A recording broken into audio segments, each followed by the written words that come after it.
I'm Robin Benson Lennox, Special Events Manager at the Meadows Museum.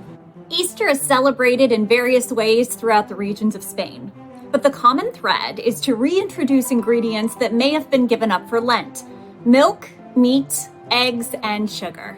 Spanish Easter foods include hornanzo, a savory pie traditionally eaten on Easter Monday at a festival called Lunes de Aguas, Monday of the Waters. It looks like a stuffed sandwich and is often filled with eggs, pork loin, and chorizo. Limona de Pascua, a cake that is covered with feathers, chicks, bright colors, and festive decorations. And torrijas, the Spanish version of French toast. Let's make torrijas at home.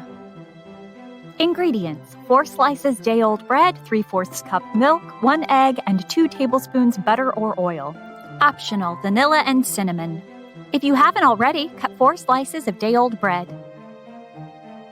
So the first step is to pour your milk into a shallow dish, as well as your eggs, or in this case, egg, and your optional vanilla.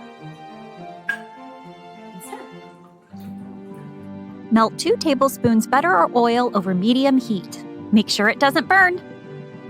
Soak bread for 1 to 2 minutes. Adjust depending on thickness.